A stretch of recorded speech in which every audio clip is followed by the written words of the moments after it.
Hi friends, welcome to my channel. దీపని ఇంట్లో నుంచి వెళ్ళిపోమన్న సుమిత్రకి ఊహించని షాక్ ఇచ్చిన దీప. షాక్లో జ్యోత్స్న. అసలు ఇదంతా ఎలా జరగబోతుంది అనేది ఈ వీడియోలో తెలుసుకుందాం. కార్తీక్ దీప ఇక శివనారాయణ ఇంటికి పనికైతే బయలుదేరుతూ ఉంటారు. అప్పుడే ఇక కార్తీక్ అయితే బయటికి వస్తాడు. దీప ఎక్కడ్రా అని అడుగుతూ ఉంటుంది కాంచన. అప్పుడే ఇక దీప అని కార్తీక్ అయితే దీపని పిలుస్తాడు. అప్పుడే ఇక దీప వస్తున్నాను బావా అని కార్తీక్ని బావా అని పిలుస్తుంది. కార్తీక్ని దీప బావా అని పిలిచేసరికి అందరూ కూడా ఆశ్చర్యపోతూ ఉంటారు. అప్పుడే ఇక అడుగుతూ ఉంటుంది శౌర్య, ఏంటి నాన్న అమ్మ నిన్ను బావా అని పిలుస్తుందేంటి కొత్తగా అని అడుగుతూ ఉంటే అప్పుడే కాంచన కూడా అవునరా బావా అని పిలుస్తుందేంటి అని కాంచన అడుగుతుంది. అదేంటే కార్తీక్ బాబు అనే దానివి కదా, కొత్తగా బావా అంటున్నావేంటి అని అడుగుతూ ఉంటుంది అనసూయ. అప్పుడే అది విని కార్తీక్ అయితే అంటూ ఉంటాడు, బావా అంటే తప్పేముంది అనసూయ గారు అని అడుగుతూ ఉంటాడు. కార్తీక్ అయితే అది కాదు బాబు, వరుస అయిన వాళ్ళని మేనత్త కొడుకుని మేనమామ కొడుకును అలా పిలుస్తారు కదా, దీప అలా పిలుస్తుందేంటా అని ఆశ్చర్యంగా ఉంది అని అంటూ ఉంటుంది అనసూయ. మీరు మా అమ్మ ఇద్దరు ఏమవుతారు, రక్త సంబంధికులా చుట్టాలా కాదు కదా, అక్క అని మా అమ్మ మిమ్మల్ని పిలుస్తుంది, చెల్లెమ్మ అని మీరు ఎంతో సొంత చెల్లెలి కన్నా ఎక్కువగా చెల్లెమ్మ అంటూ ఆప్యాయంగా పిలుస్తారు. అలాగే మేం కూడా సరదాగా బావా మరదలం అని అనుకుంటున్నాము, దాంట్లో తప్పేముంది అని అంటూ ఉంటాడు కార్తీక్ అయితే. అప్పుడే ఇక కాంచన కూడా తప్పేం లేదురా అని అంటూ ఉంటుంది కాంచన. అవునమ్మా, నేను దీపని మరదలా అంటాను, తను నన్ను బావా అని పిలుస్తుంది, మనమందరం కూడా ఒకటే కదా, ఈ పేర్లు లేకపోతే పిలుపులు ఏముందమ్మా అని అంటూ ఉంటాడు కార్తీక్ అయితే. అప్పుడే అంటే దీపన మేనకోడలన్నమాట, నేను కూడా కోడలా అంటూ మానేసి మేనకోడలా అంటాను అని అంటూ ఉంటుంది కాంచన.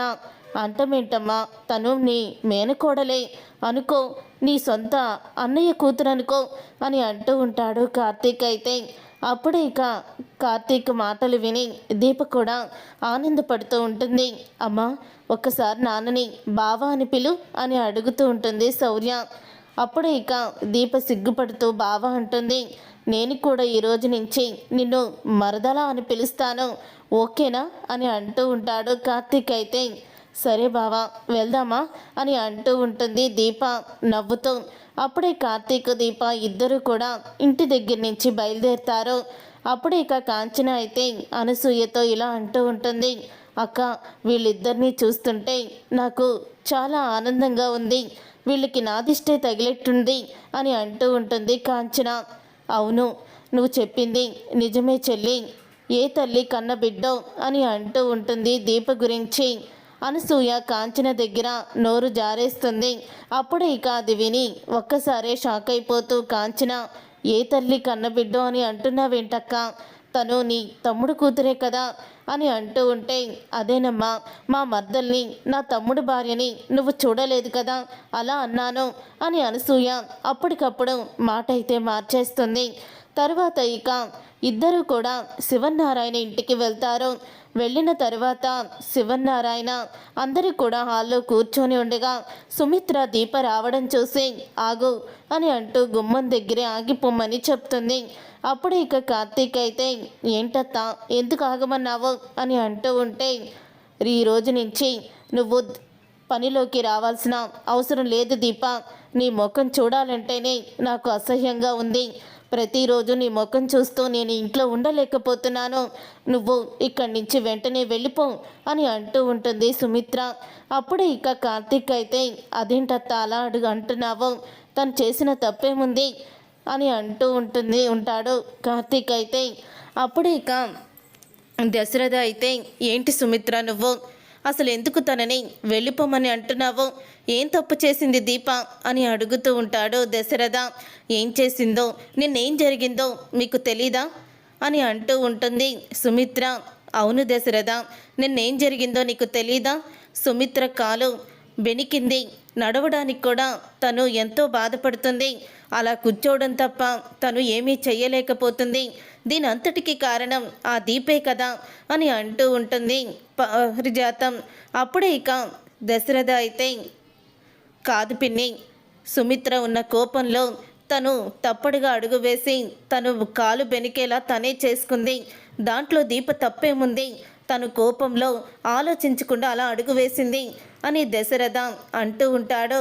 అప్పుడే పక్కనే ఉన్న జ్యోత్స్న అయితే, ఇదేంటి మమ్మీ ఇలా సడన్గా షాక్ ఇచ్చింది, అసలు దీప మనసులో ఏముందో తెలుసుకోవాలని నేను ప్రయత్నిస్తూ ఉంటే దీపని పనిలోకి రావద్దని ఎందుకు చెప్తుంది అని అనుకుంటూ జ్యోత్స్న సుమిత్రతో, అది కాదు మమ్మీ, దీప అని చెప్పబోతుంటే, నీ మంచితనానికైనా హద్దు ఉండాలి జ్యోత్స్న, ఈ దీపని మాత్రం నేను ఇంట్లోకి రానివ్వను అని అంటూ ఉంటే, అప్పుడే పక్కనే ఉన్న శివనారాయణ, నా అభిప్రాయం కూడా అదే, నేను కూడా నా కోడలు తరపునే ఆ దీపని ఇక ఇంట్లోకి రావద్దని చెప్తున్నాను, నా కోడలు మాటే నా మాట అని అంటూ ఉంటే, అది కాదు తాత అని కార్తీక్ మాట్లాడబోతూ ఉంటాడు.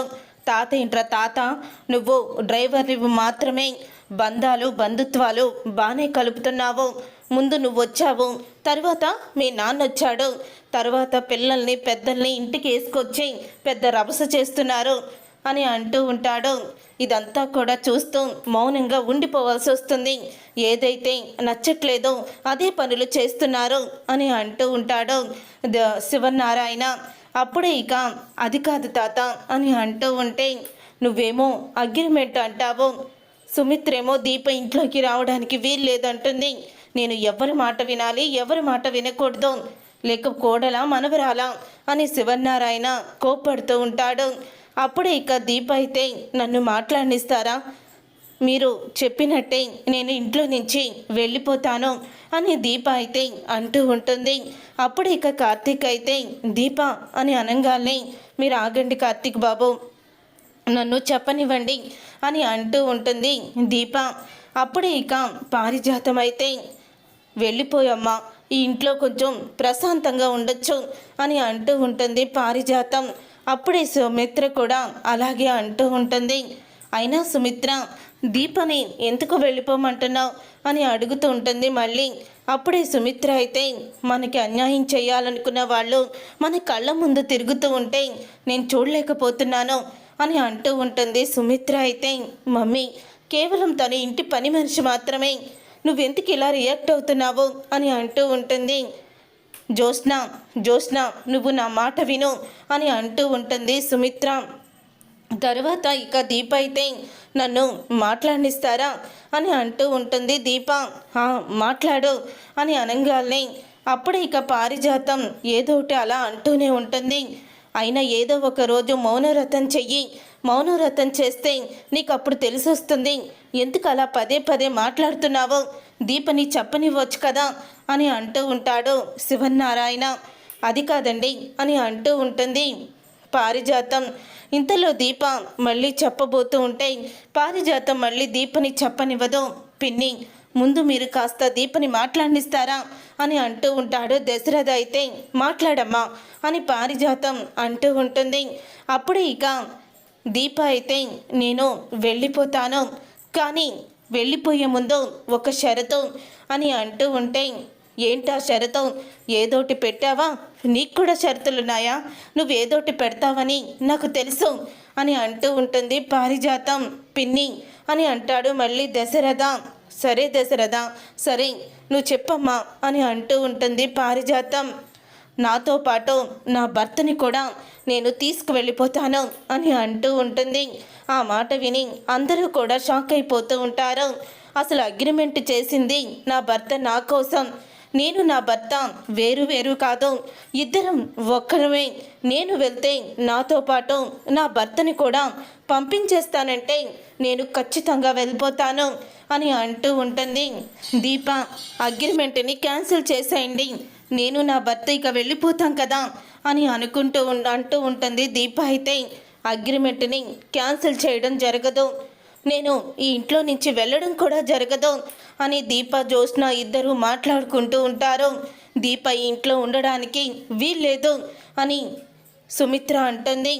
అలా అయితే అగ్రిమెంట్ని క్యాన్సిల్ చెయ్యండి అని అంటూ దీప చెప్తుంది. ఏం దెబ్బ కొట్టావు దీప, వెళ్ళిపోతాను అంటే వెళ్ళిపోతావేమో అనుకున్నాను, కానీ నువ్విలా దిమ్మ తిరిగే సమాధానం చెప్తావని నేను ఊహించలేకపోయాను అని కార్తీక్ అయితే అంటూ ఉంటాడు. అప్పుడే ఇక కార్తీక్ అయితే విన్నారు కదా, అగ్రిమెంట్ క్యాన్సిల్ చేస్తే నా భార్య నేను వెళ్ళిపోతాము, లేకపోతే నా భార్య ఇక్కడే ఉంటుంది, నా భార్య మాటే నా మాట అని కార్తీక్ అంటాడు. అప్పుడే సుమిత్ర అయితే జ్యోత్స్న ఆ దీప మాత్రం ఉండడానికి వీల్లేదు అని గట్టిగానే చెప్తుంది. అగ్రిమెంట్ క్యాన్సిల్ కూడా చెయ్యని మమ్మీ అని అంటూ ఉంటుంది జ్యోత్స్న. నేను కూడా ఇంట్లో నుంచి వెళ్ళను అని దీప. ముగ్గురు కూడా వాదనలు చేసుకుంటూ ఉంటారు. అప్పుడే ఇక మమ్మీ అసలు తన ముఖం చూడకపోతే, నువ్వు ఇష్టం లేకపోతే తన ముఖం చూడకు, కానీ అగ్రిమెంట్ని మాత్రం నేను క్యాన్సిల్ చేయను అని అంటూ ఉంటుంది జ్యోత్స్న. పద దీప మనం పని చేసుకుందాం అని అంటూ ఉంటాడు కార్తీక్ అయితే. అక్కడ నేను ఉండాలో లేదో వాళ్ళు క్లారిటీ ఇవ్వలేదు కదా అని అంటూ ఉంటుంది దీప. ఉండమనుక ఏం చేస్తారులే, అగ్రిమెంట్ చింపనని పాపం మన మేడం చెప్తున్నారు కదా అని అంటూ ఉంటాడు కార్తీక్ అయితే. అప్పుడే శివన్నారాయణ అసలు ఏంటి గొడవ అని అంటూ ఉంటే, తాత అని అనగానే నిన్ను వరుస పెట్టి పిలవద్దని చెప్పాను కదా అని అంటూ ఉంటాడు శివన్నారాయణ కార్తీక్ని. చూడు దీప, ఈ ఇంట్లోకి వచ్చే ముందు ఎవరిని ఎలా పిలవాలో నేను చెప్తాను. ఈ శివన్నారాయణ గారిని పెద్ద సారు అను, అలాగే దశరథ గారిని చిన్న సారు అను, లేకపోతే సుమిత్ర గారిని అమ్మగారు అను, మన జ్యోత్స్న గారిని అంటే శివన్నారాయణ గారి వాళ్ళ పెద్ద భార్య పోలికలు ఆవిడదే హంస అని ఆయన అనుకుంటున్నారు, కాబట్టి జ్యోత్స్నని పెద్ద మేడం గారు అని పిలువు అని అంటూ ఉంటాడు కార్తీక్ అయితే. మరి నేనేమవుతాన్రా అని అంటూ ఉంటే, నన్నేం పిలుస్తారు అని అడుగుతూ ఉంటుంది పారిజాతం. నీకు స్పెషల్గా పేరు ఉంది పారు, నువ్వెప్పుడు నా పారువే, నువ్వు నేను మనం ఒకటే కదా అని అంటూ ఉంటాడు కార్తీక్ అయితే. మనం ఒకటేంట్రా అని అంటూ ఉంటుంది పారిజాతం. అలా పారిజాతంతో కొంచెంసేపు ఆట ఆడుకుంటాడు కార్తీక్ అయితే. తర్వాత సుమిత్ర అంటూ ఉంటుంది, ఆ దీప వండింది కానీ నేను తినను, తనకి నాకు ఎటువంటి సంబంధం లేదు, అసలు తనని చూస్తుంటేనే నాకు అసహ్యం వేస్తుంది అని దీప గురించి మాట్లాడుతూ ఉంటుంది. అత్త, కొన్ని రోజులకి దీపే మీ కన్న కూతురు అని నువ్వు తెలుసుకున్న తర్వాత అప్పుడు ఎంతో పశ్చాత్తాపం పడతావత్తా. కొన్ని రోజులకి దీపే మీ కన్న కూతురు అని తెలిసేలా చేస్తాను.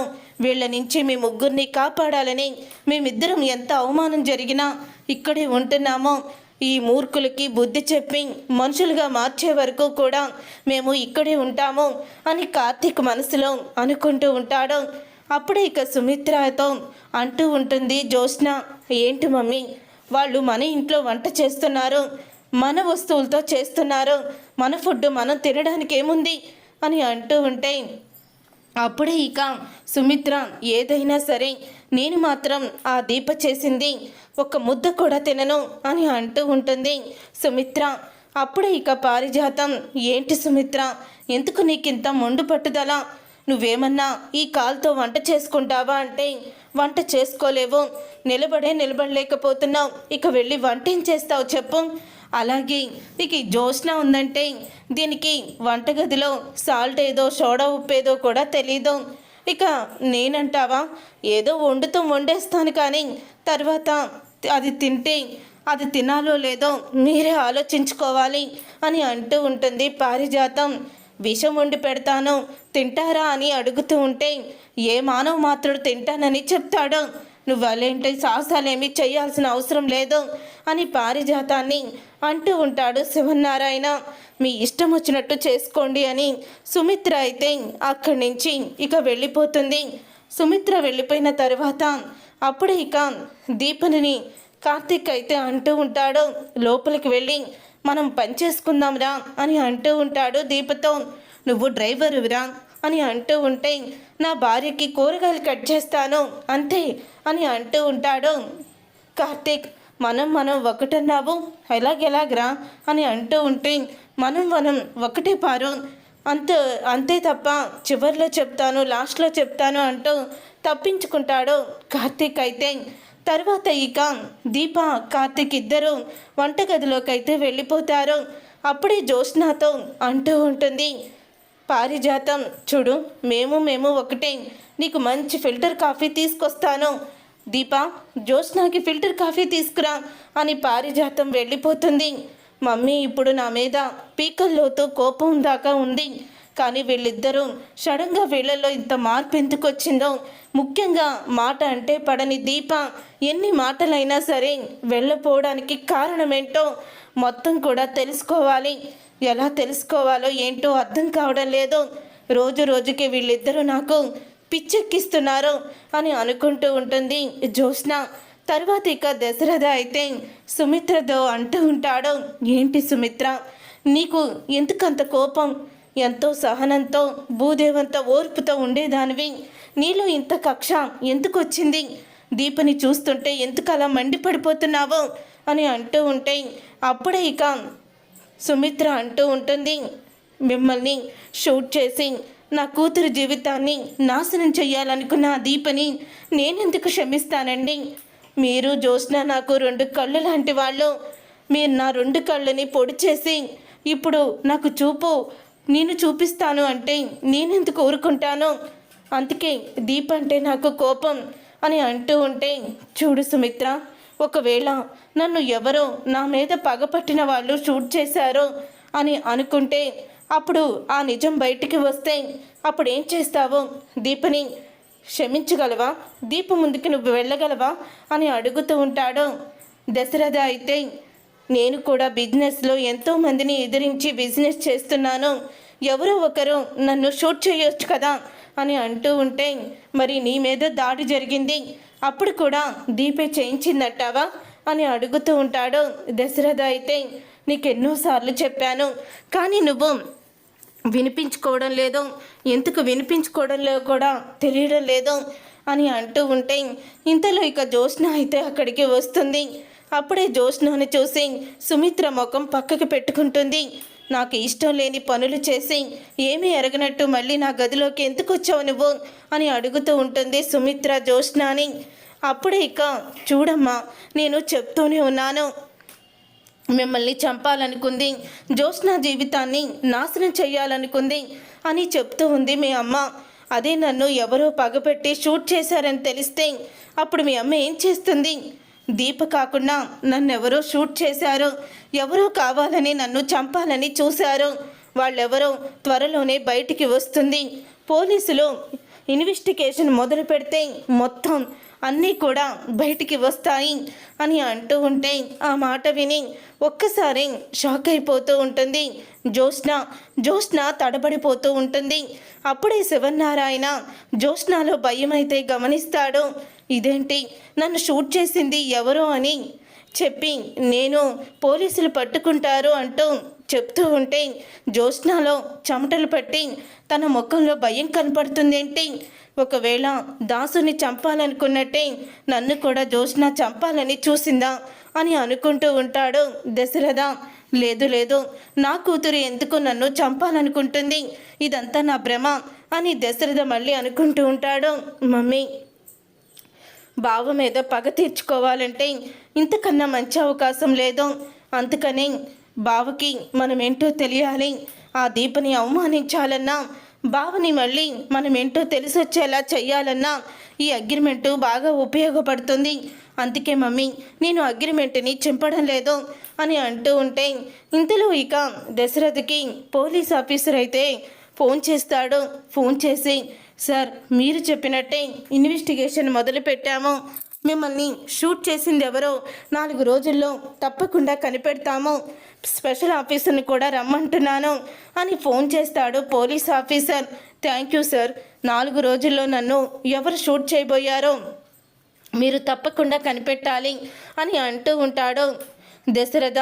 అప్పుడే ఇక దశరథ మాటలకి ఏంటి డాడీ అని అడుగుతూ ఉంటే, ఏం లేదమ్మా, నన్ను షూట్ చేసింది ఎవరో మొత్తం కనిపెట్టమని నేను కమిషనర్కి ఫోన్ చేసి అడిగాను, ఆయన స్పెషల్ ఆఫీసర్ని పెట్టాడు అని అంటూ దశరథ అయితే జ్యోత్స్నాకి షాక్ ఇస్తాడు.